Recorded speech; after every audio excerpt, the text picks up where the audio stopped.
Okay, I'll try and close it down then. We're live. Dean, stop talking about the phones. So welcome to the Green Umbrella Live Lunch. It's a good job that it takes about 2 minutes for all the notifications and everything to go out because, Dean dived straight in there, didn't he, talking about phones and that sort of stuff. All good, all good. So I can't believe that we are where we are. I can't believe we're on episode 100. Who'd have thought that when we started this madness, when we started it, we thought it'd be a few weeks because we thought lockdown would be a few weeks. But here we are, 100 episodes later. I just can't quite believe it, guys. Nor can we. I know. Crazy. Just absolutely mental. So obviously, I've sent out loads of messages and stuff, and I know we've sort of posted about it, so people might be joining for the first time. To give a bit of context, we started the Green Umbrella Live Lunch when we all basically abandoned the office because we knew a lockdown was on its way. And this was our way of catching up with one another, doing what we did in the office anyway, which is have you seen this article? LinkedIn doing this. There's this new thing called TikTok, and the conversations we would have internally, we essentially brought those online, and it was all about us. It wasn't actually about the audience. We knew there would be some cool people that always tuned in because they used to come into the office on a regular basis. So it also gave them a place to catch up with us. But it also, I'm a big believer in transparency and authenticity. And usually when marketers say that, it's BS. You're like, we're so transparent, only everything's hidden in T's and C's. We're really, really authentic, only they're not really. So this was actually just see us for who we are, and some people will love us and some people will disappear into the sunset, and that was fine. And like I said, it's 100 episodes later, and we're still every week, Thursday at 12, jumping on here, talking about what's new in social, what we've been working on. And when it started, we had the core. It was me, Mark, Jane, Amanda, and we had a couple of people that are no longer with the business. So Pam, who she moved on, Emily, who went on to do her own thing as well, which they were fantastic moves that they made in terms of pushing their careers forward and pushing themselves forward. And we've had new recruits. So Nicole has been a recent addition. And Dean, this is, I think, your third time on Live Lunch. 2.5. Yeah, we'll come on to that. So, and Paul Green is in the comments. Yes, Paul, you are our favourite stalker, without a doubt. I think if Amanda wanted to do awards, and basically I let the side down on that one, as she just reminded me as we were in the green room, if you like. Green room, Green Umbrella, Paul Green, it all worked. Yes, I do think I'm that funny. But yeah, if we had have done awards, I think Paul Green would have got the award for best supporter, wouldn't he? I'm pretty sure he's rocked up for every single one of these 100 episodes, which is, thank you, Paul. Really, really appreciate you. And I know you've been on a guest a few times as well. But yeah, I'm going to stop talking for a minute. So one thing I would love to ask you guys, before we get into all the social media stuff, what's been your most, your most memorable, your funniest moment, what's the standout moment when it comes to Live Lunch for you guys? Where should I go first? Amanda, I'll come to you. Okay. So favourite moments. I mean, there's been a lot. It was a nice chance to kind of think back to right at the beginning. Those very first couple of episodes where we were all, it was like flexing a muscle that none of us had really flexed before and gone live on a regular basis. So I think a kind of cumulative favourite moment is the fact that it just seeing, and I don't mean this to sound patronising, but just seeing how everybody kind of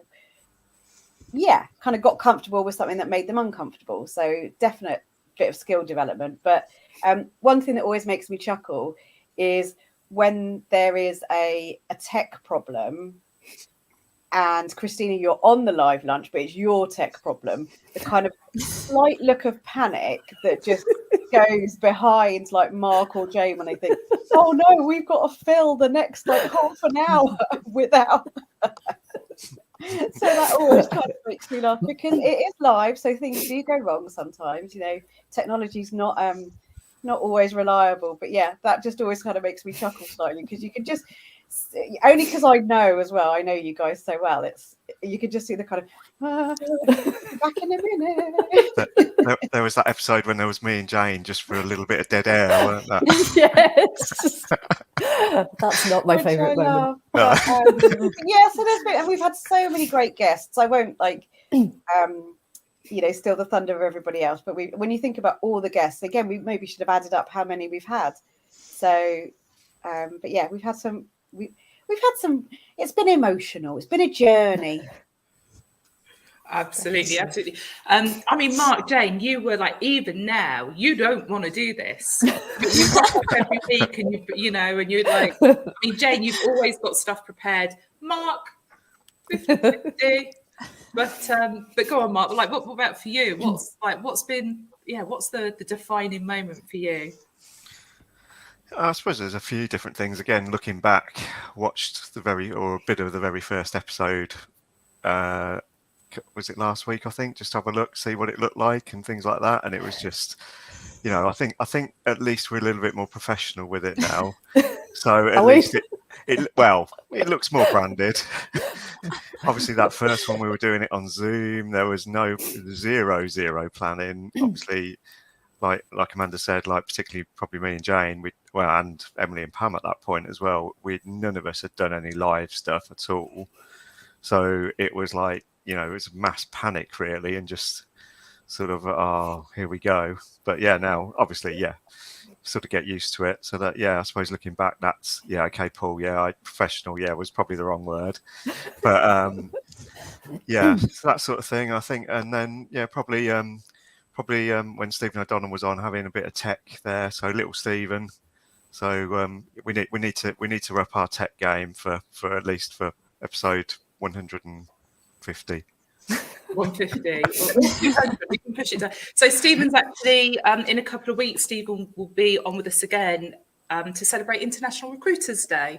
So it'd be good to have it. So we might have a techie episode coming up then.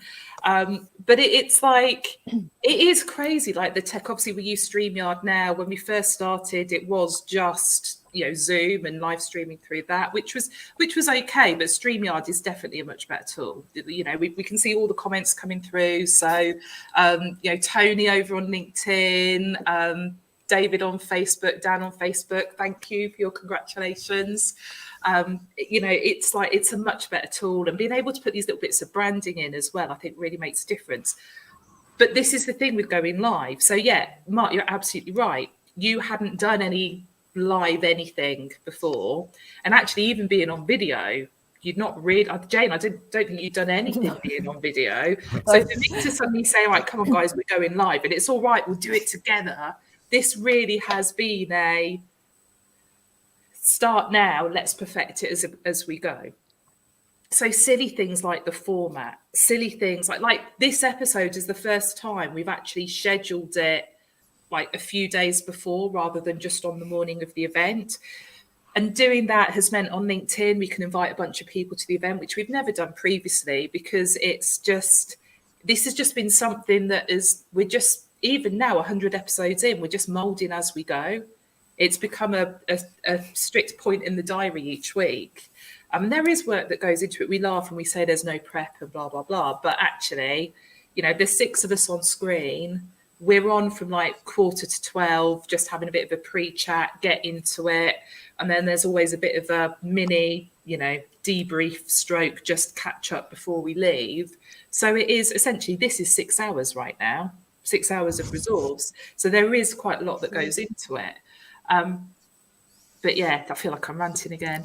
Basically, the message is, if we can get to episode 100 with next to no planning, with a bunch of people that don't even do video, let alone live, there's no excuse for anyone to not do it. Just commit for like 4 weeks, 6 weeks. And if you find you get into your rhythm, just extend it. and perfect as you go, like we have. Jane, I'm going to come to you next. So as a what's the word? A veteran. Like you're always Live live lunch veteran. That's it. Do you know, it's funny actually, because this has been our 100 episodes. It's actually 2 years ago today. It was our last day in the office before we all went home to work from home.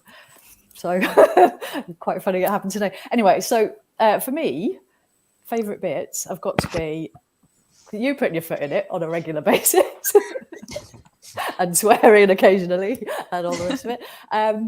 In terms of guests, again, Stephen O'Donnell, like Mark said, that was a really fun episode with all the techie bits because I didn't want that one to end. There was so many exciting things to look at. And another episode I really enjoyed was the one with Joanne Lockwood, because I felt we learned loads that time as well. It was really, really, really interesting. And then my best favourite bit was when Amanda got a sausage sandwich delivered to her. That was fantastic.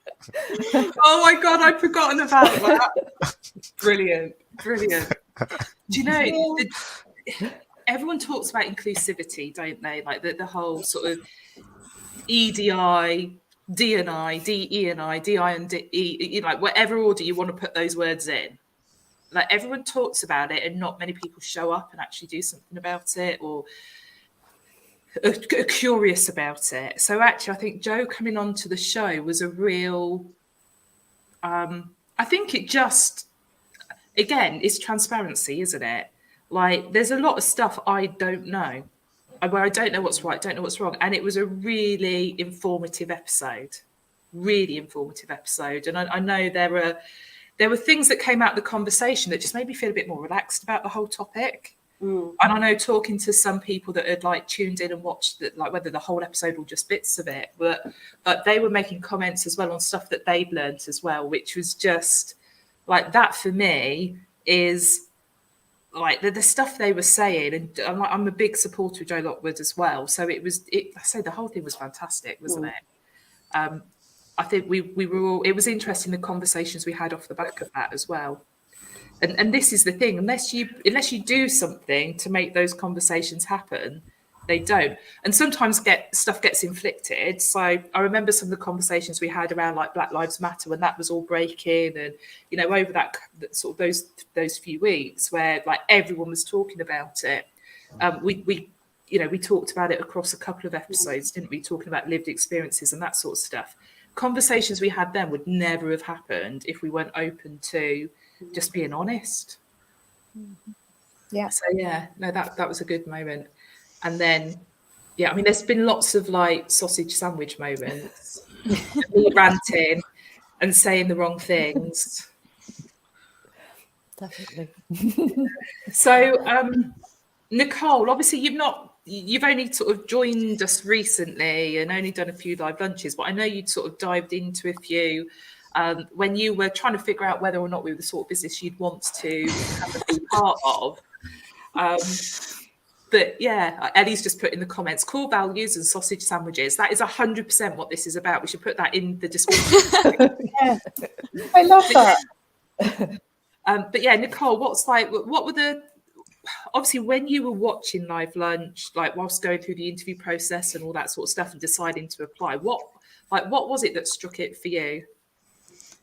Well, obviously now being involved in it, I get the process of everything, but watching it from an outside point of view, I'm not saying that you're not professional, guys, because you 100% are, but it seemed like you learned a lot. So you came on. See, I only tuned in for the latest episodes when I was going through my interview process. So I watched that first episode with Mark, and seeing the comparison between the two is, yeah, sort of, you really sort of take it in your stride in these sort of later episodes, and you have a bit more structure.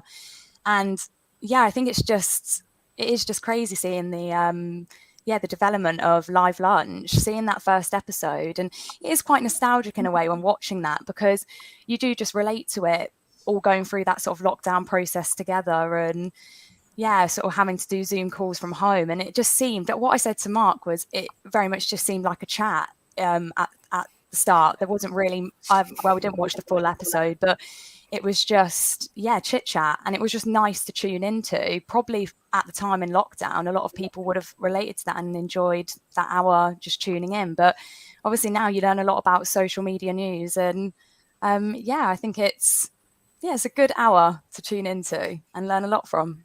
Awesome. So, Dean, I know for you, there isn't so much a favourite moment as a wish it never happened moment. So should we talk about that? Yeah. So Because not everything runs smoothly. It's like therapy on air.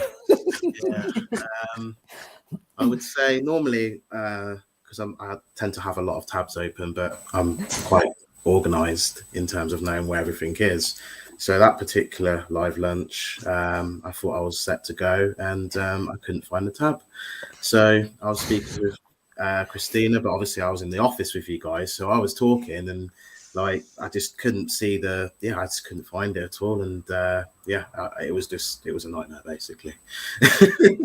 Preparation, I should have literally closed everything down and just been focused, ready, pen, paper, whatever, just and so yeah, it was an awkward live lunch, and then on top of that, I've never done anything like, I'm not really, although obviously I work for a social media company, I don't really do much myself personally online in terms of like posting pictures and so being live, knowing people are like potentially like watching me everywhere, it's like it was quite nerve-wracking, so and then to get it wrong it's second time I was okay, it's fine, but so yeah, but it seems it's good. Obviously you have people interacting, commenting, and seeing what we do on a daily basis, a weekly basis for clients. You discuss it, there's topics, so yeah, it is good, yeah, and obviously moving forward I'm happy to be on a live lunch, so yeah. Awesome. It's like, I think there's only twice where we've had to boot someone off because they were just like Dean was one of those, like, because this is the thing, what's going on. So like you're watching things, and like right now it's like I'm focused here, following the conversation, I'm watching the chat. I've also got LinkedIn open on my phone so I can see what's going on there. And so I'm like, I'm looking like I'm really interested. What I'm actually doing is like commenting back on LinkedIn and all that sort of stuff. So when all of a sudden you can see someone's distracted, and it's like, like you can see someone's eyes going right, and they're like, clearly they're doing their emails in the background. That's what I thought was going on. I was getting really angry. No, I was looking for a tab. And so I was like, oh, Dean's having technical issues. Boots.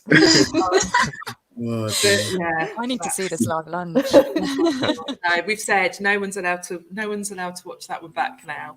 But people watching this, if you want to go, we won't tell you which episode it is. If you want to just go back through all of them, then that's going to help us from an algorithm perspective. We'll let you do that. You can go and find it. But yeah, okie dokie. So, I mean, for me, I think the best bits have been the ones where I haven't been here, when I've like watched them back afterwards and sort of seen that it stands on its own without me is such a brilliant thing. So I think like that's been a big win for me. But I was thinking about, there were so many cringe moments when I think back about stuff I've said, and because I just talk and all this crap comes out, and it's like, it's live, so it's there now. We've just got to go with it. And the times where it's like we get off, like we end broadcast and you guys are going, Christina, I can't believe you said that. And I mean, things like International Women's Day last year, and I went on a rant about period poverty. That was a good one. I'll never forget that one. And I mean, I think Black Lives Matter thing, I was really like trying to keep my own stuff in and my own feelings in on that, like, so there were some interesting episodes there. Stuff like the bandwagonitis, which we may touch on in a minute as well. Anyway, it's like there's so many moments. Talk about Amanda's puppies. I think we got caught up at one point there. Do you remember that one? Like, there's been a lot of stuff as well. So like it's just been crazy. And what I love about this is you never know what's going to happen. So there we go. Anyway, enough of that. That's it. Can I just say Look at these cool cupcakes to celebrate live lunch. Green and orange, like 80% of those sprinkles are on brand. Just want to say. I think they look fabulous. So thanks, Ellie. We couldn't have. We had to max it at 6 people because otherwise it's too many faces on screen to do a live stream. Too many people to have the conversation. So the wonderful Ellie made these. So thank you, Ellie. I'm talking here. She's actually sat over there. It feels a bit weird. Cool. All right. So social media news. Let's get into that stuff. What have we seen? Anyone got anything good for us this week? I have a good one for any sort of content creators it's about Instagram again. I would say my sort of most used platform personally. But yes, I've got my notes here. So Instagram have launched a creator tab to help optimize platform performance for any influencers. So this includes like videos on growth tips, safety notes, very like short, just video clips with helpful notes on how to get your algorithm up. But yeah, I thought that could be really useful with how many sort of people are influencers these days, or just, personal content creators, online businesses. Yeah, so I think it could be a great thing that Instagram could introduce that maybe platforms might copy on. I don't know. Awesome. Yeah, and that's my news. Well, one of them. So the whole creator economy over the last 12 months has just really, really blown up. I've seen some articles come through that are just kind of documenting that journey and what different platforms are doing to sort of promote creators. What's interesting for me is that like 2 years ago, we were all talking about, everyone wanted to be an influencer, but now everyone wants to be a creator.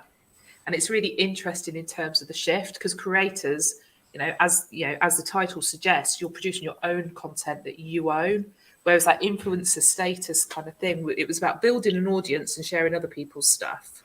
So, just crazy. Oh, here we go. Ellie's tipped in. Random facts from Ellie. Ellie is known for random facts. So active social media users have passed the 4.55 billion mark. That's incredible when you think globally. Yeah. And the thing is, stats like that, they talk about people logging into social media every day.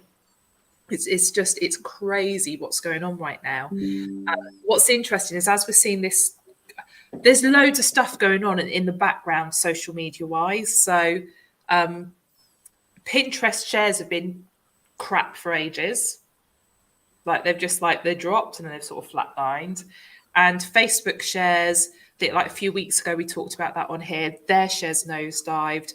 I haven't checked it in the last couple of days, but they've had a massive fine because of breaking GDPR, yada, yada, yada. So I imagine the impact of that fine is that share prices will have dropped again. So if you're into that sort of stuff, this is not financial advice, but if there was ever time to buy shares in Facebook, I reckon it's now. Free trade. I've got an affiliate link. I should not be giving advice on stocks and shares. 100%. Like someone is going to report us, and I'll be cancelled because of that comment. But yeah, like I said, so there's all this stuff going on in the background, and we're seeing all these figures, all these stats come out about people using social media more. So it's like the usership's going like that, and the share price is coming down here. So now we've got all these new social media kids on the block. And then we've got people like Pinterest that just sort of disappeared into the background, hence the share price dropping. But it's like all of a sudden, the last couple of weeks, I'm seeing Pinterest pop up again and again and again in the news. So one of the things from them that I literally only saw this morning, and therefore I'm going to be really vague about it because I haven't read enough yet, but they are now introducing other ways of sharing pins. So in the same way you create something on TikTok, you can share it across to Instagram straight away. We're going to have that option in Pinterest, which is kind of nice because Pinterest has always been its own isolated, it's a social media platform, but not really. It's more like a search engine scrapbook style experience. So that's quite interesting for anyone that's got a physical product, or I'd also say anyone that's kind of people that are in coaching businesses, because they tend to, they're putting out a lot of quotes and affirmation style, inspirational style content. Actually, Pinterest is a good place to put some of that stuff, to have it there so it can be found. So to actually put it there and share it across to your socials, it's a nice way of, in this world of omnipresence, it's a nice way of being in multiple places at once without being too much hassle. So yeah, that's my bit of You news. stole my news there.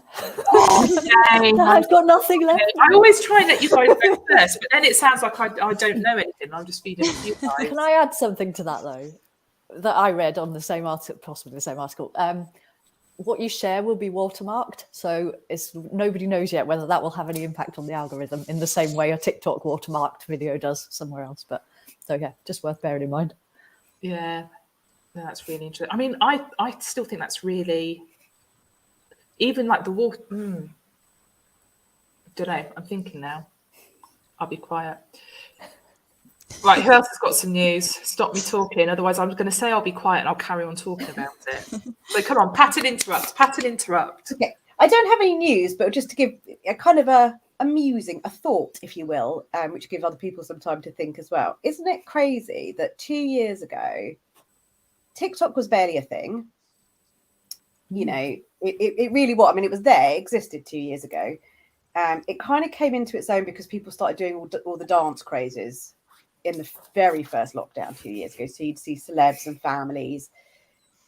But it's the sort of thing that we kind of all thought would, you know, do that and then do that again. But it's really stuck around from a creator point of view.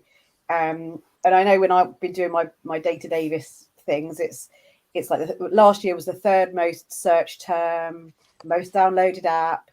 So it's really held its own. Whereas something like Clubhouse, we spent a lot of time talking about that, and that really did do up and then down.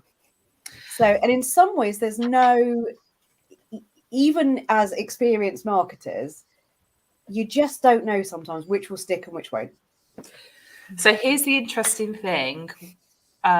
Firstly, TikTok. Do you know who's joined TikTok this week? Facebook. Yep. Right, that says a lot. Okay. So Facebook now has a TikTok account. So that's interesting. Right, that says a lot. Wow. Says a lot. Okay, so there's that's all I'm going to say on that bit. The Clubhouse thing. So yes, it has. Where am I on screen? Yes, it has done like massive growth and then dropped off, but it is still going and it's still got a really strong audience on there. So the people that have stuck with it are there. And actually, of all the social audio experiences, in my opinion, that is the best out of all of them, and it's attracting the better audience. So when I say better audience, I nearly swore then. When I say better audience, what I mean is if you go and hang out in Green Room on Spotify, like I went in there a few times and I just went, no, not for me, because everyone in there was like neg heads. It was all negative and moaning and bitching, and I was like, no. And I've never heard that phrase. Oh my god, It's not just me. Yeah, I can't be doing with neg heads.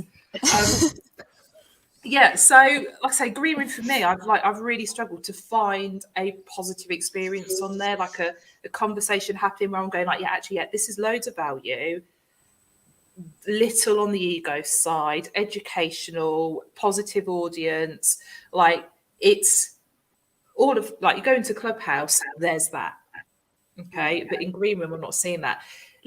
Facebook audio is still really limited because it's not rolled out fully yet. But I just don't think it's the same. Twitter Spaces is probably, I'd say, second to Clubhouse. Personally, I think that's second to Clubhouse. LinkedIn audio, it's too early to tell. It's too early to tell.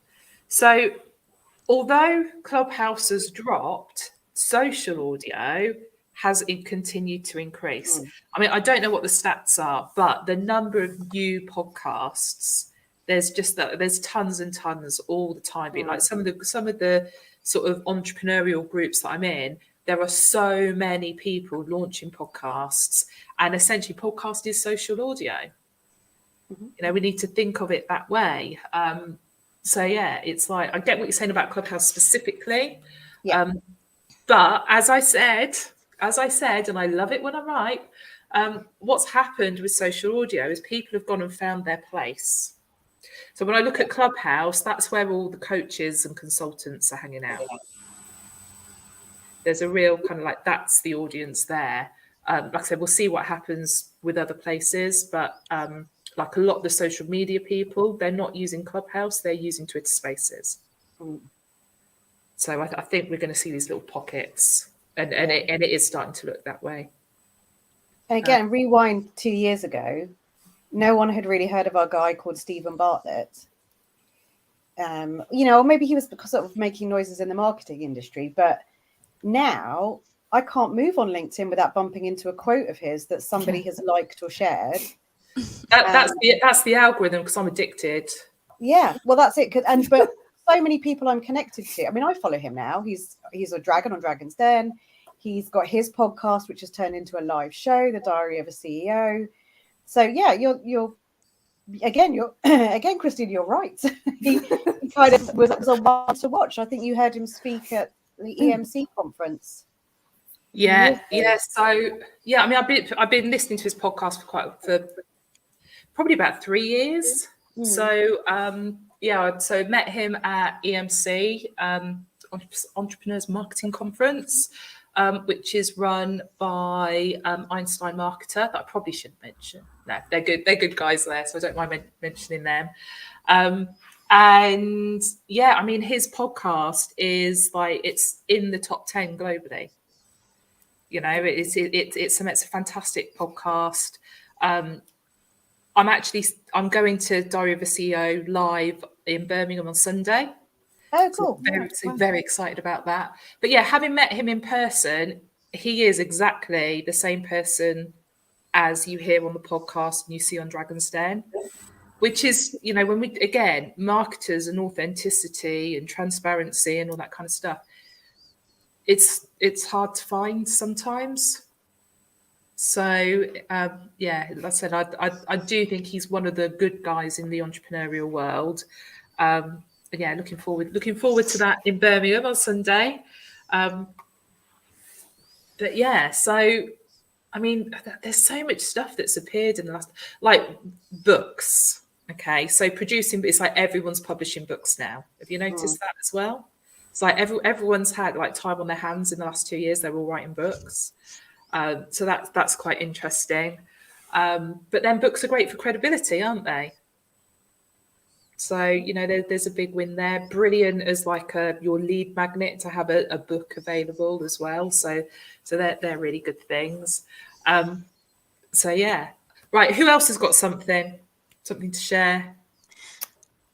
I was going to say, I've got a little bit of news about Clubhouse as well, actually. Oh, James, I don't know if you saw that. Go on, because I know what you're going to talk about and I haven't read it yet, so I don't know. Oh, okay. So they've introduced this thing called the Wave Bar, basically, and it sits along the top on your phone. It looks a little bit like stories, but they're not. And basically, it just shows you who you're connected to that's online at the minute. So you can tap on them, give them a little wave. You can leave it at that if you want, or you can invite them then into a chat. So you can invite them into a public room, you can chat to them, and then if other people see and wave, and you can invite them in as well, and just have an impromptu chat with people. Or if you want to have a private chat with someone, you can give them a wave, and then you can go into a little private room and have a chat with them. So this is just sort of another way to actually sort of interact with people without planning ahead, in a way. So yeah, I thought that was quite a good thing. Obviously, Clubhouse are actually, you know, adapting and changing and introducing new things. Yeah, I mean, there's been loads of changes on Clubhouse. They're like, I feel like so I'm probably in Clubhouse maybe once or twice a week now. There's like one room in particular I like to tune in to, but it's first thing in the morning. And we all know I'm not a morning person. I like to have my quiet in the morning. So yeah, I should probably only tune in once or twice a week. But it feels like at the minute, every time I go in, there's new updates again, and really useful updates. So there's like almost like a live chat, if you like, for the rooms and stuff now. So it's become like more and more interactive, which I think is great. Mark, have you got anything for us news-wise at the minute? Nothing really. Obviously, there's been the ongoing spat between Russia and Instagram, which I'm sure a lot of people have seen. Obviously quite tricky, that one. So Instagram have actually allowed essentially hate speech, which is a bit of an unprecedented sort of thing to do. And then obviously Russia has then sort of retaliated back as well. And then there's all sort of intertwined things with obviously Meta as a whole, because apparently I was reading that WhatsApp is still the biggest sort of messaging platform within Russia. So it's almost like both sides have let that go. So it's like there and that's working, whereas some of the other platforms, people are, shutting off sort of access from both sides, really. So yeah, it's a bit of a tricky one, really. I don't know what the Twitter situation is as well, though, because normally that's the sort of thing where you can normally get some sort of up-to-date information, but whether they're blocking that as well, I don't know. Yeah, so some news sources have been blocked, or some of the like government channels, right, blocked, depending on where they were coming from. It's a tricky situation, but I don't want to give too much airtime to. Not because I don't have an opinion, but I just really feel for the situation as a whole, for the people caught up in the middle of it all. And it's for the you and me's of the world that exists there at the minute. It's not just about what's going on right now. This is something that's going to impact them for weeks, months, years to come. And I really feel that side of it. So if anyone wants my opinion, I wrote a blog on it a couple of weeks ago. It's called Newsjacking Versus. Go and read that and you'll know why I don't want to discuss it too much here. But it's, we're caught in this world where, from a social media perspective, who gets to choose who gets silenced or not? Yeah, I think that's the thing, isn't it? It's both sides that are silencing for different reasons and allowing certain things, and it's dictating what people actually see. But that's part and parcel of the whole situation, though, as well. Absolutely. It's really tough. I mean, I was reading. I wish I had it to hand, and I wish I remembered where I read it. It was an article where basically like a survey had been done to see how people feel about it. And we want, as we, the royal we, want brands to stand up and show and do do something about this, have an opinion, all that sort of stuff. But they'd much rather actually see some action versus a few words. And I think that's the difference. If you're going to talk about it because you've done something. Don't just talk about it to add to the noise. And I think that's where I really sort of feel it quite personally. Like if you're going to say, I want to help and I want to do something, please be in it for the long term. These people are going to need help, support in the long term, not just right now. But yeah, again, someone needs to say something to shut me up. I said I'm not going to talk about it, and I'm talking about it. Okay, well, I'm probably not helping in terms of changing the subject, but you're right. It's kind of in it for the long term. It's the same way that people did the clapping, and anyone that works for the NHS gets a discount for life. Have people honoured that, or have they kind of gone, oh no, we can't really do a discount for life, but we did it for those 6 months.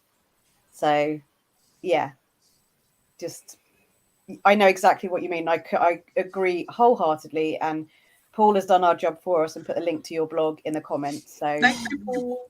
Go have a read, I would say, peeps. Yeah, no, absolutely. Right, Dean, you're very quiet. I don't actually have much anything new to kind of really spring on to the audience, to be honest with you. But just touching base, and again, it's only the same subject, but yeah, in terms of anything like media-wise, it is you can't help what you see. It's just you see what's put in front of you. There's no choice, or and then obviously you have to. But there is. Okay, so it's called unfollowing and it's called unfriending. I get what you're saying, but you know, like when you open up like your Instagram for an example, and you just scroll through and you see, you know, news. I follow certain news like groups and stuff like that, and it's just whatever they post. It may be different to something else, but you know, it's someone's opinion, and it's posted out there, and there's no real control, so to speak, of what you know, what the media want to put out in front of you. So it's a tricky one, really. But And Dean, in your defense as well, when we're working, I know that's not quite your role, but when we're looking at clients and using their accounts, you know, we have to go through the news of the day to find out what's happening, what's topical, and we can't unfollow. So you're on a personal level, absolutely, we can. But yeah, when you're representing somebody else, and again, we've had this debate with BLM and along the lines of what should we do. But yeah, when you're acting on behalf of somebody else, which is what you do as a marketing agency, yeah, it's a bit different. Yeah, it's quite tough one, isn't it? Yeah, I was. I've been out at a couple of events the last week. I've basically been on holiday. Holiday for me means lots of training and getting my head into things and working on the business, which is what I love. That is my happy place. I want to be careful about what I say, because if this person saw this, I wouldn't want them to take this the wrong way. Their content is very much led by newsjacking. So I'm pretty sure this person every day wakes up and is fed a report of like, what are the headlines across mainstream media? And then they pick a story and they'll do something around that. They've got a massive following. And so, you know, they're running these videos, and after the live, obviously the video plays and the ads are popping in there, and this is all being monetized. So we were talking about some of the videos they've done recently on what topics. The opinion they share is valid and 100%. I've got no problem with them sharing their opinion on the topic, and they are doing stuff and in the background to support and all that sort of stuff. But essentially, like, that video on that topic has then earned them X amount in terms of monetization. And that's where I just get a little bit uncomfortable with it. That's when I'm like, you know, where is it a good marketing strategy, and where does it become profiteering over something that is horrendous? I think you've got to be like, wherever that line's going to be different for everyone. It's about where your values sit, where your lived experience sits, and all that kind of stuff. So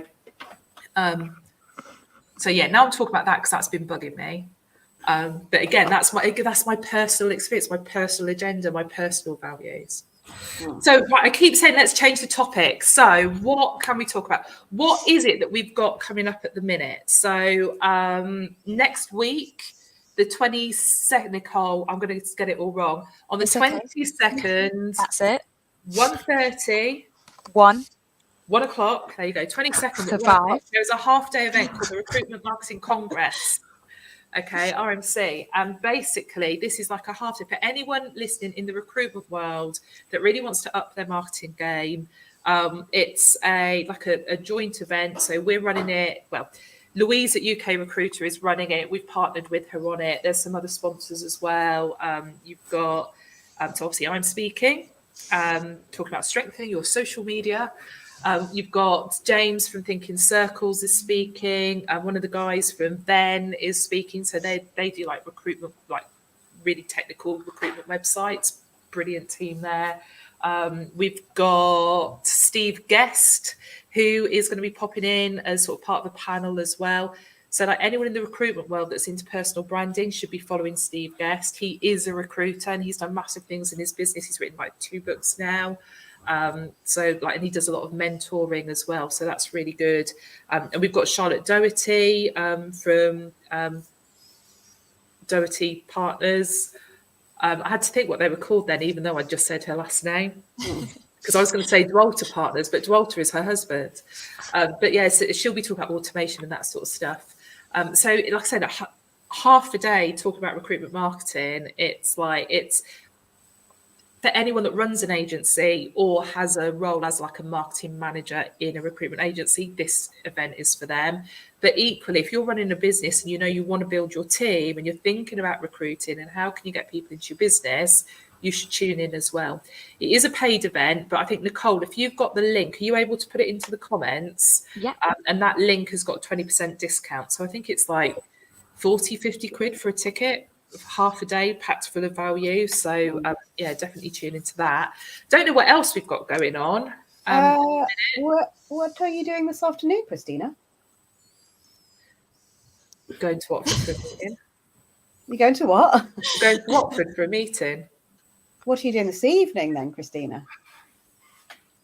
So I've been invited along to the OnRec Awards because some noodle that I know, I've never called anyone a noodle in my life. Someone I know nominated me for awards, and I've been shortlisted. So I'm heading off to that later. Woo! Oh. And the award is Recruitment Personality of the Year, I think, isn't it? I know, but I'm like, oh God. But it is really difficult because you mentioned Louise from UK Recruiter, who's running the conference next week. She's also up for the award. So Yeah. That's who I'm going with. Yeah. I'm going with Louise from UK Recruiter and Rob from RecTech.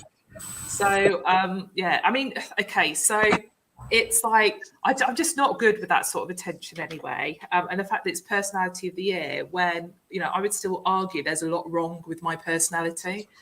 And Mark's like, I've worked with her for 9 years. I agree, but yeah, I mean, it's one of the big awards in the industry, and so to be shortlisted, I mean.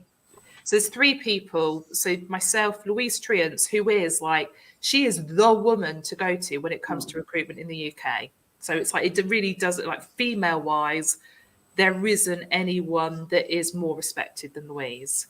And then the third person, whose name escapes me because I don't actually know him, but he's the head of CV Library. So it's like, it's pretty substantial names to be on a very short list with. So it's like, we need to do something with that marketing wise. I need to just like accept it and do something. You need to. But if you were a client, we would be telling you to get over your awkwardness and own it. I know. I'm like, good job I've got a team to do it for me. But yeah, no, like I said, I feel very privileged. I do feel very privileged. But like I said, we'll see what happens this evening. But what a day. What a day. 100th episode of Live Lunch. And then finishing off with that. It's life feels good right now. Really, really good. On that note, has anyone else got anything they wanted to add? Anything else to discuss? Or should we wrap it up there? I haven't got anything. We're good. I'm waiting for Amanda to light her candle. I'm going to do it now. And burn my hand. Yeah, We've got candles in the cupboard. Right. 1, 2, 3. Hold on. I'll blow yours out. 1, 2, 3. Wait. Oh, well done. Did you make a wish? My wish is we get it together before episode 150. That's my wish. All right, guys. So let's call it a day. For the people that have tuned in and joined us today, thank you so much. Really, really appreciate you. And especially, some of the people that have commented that I know have tuned in. More weeks than make sense, to be honest.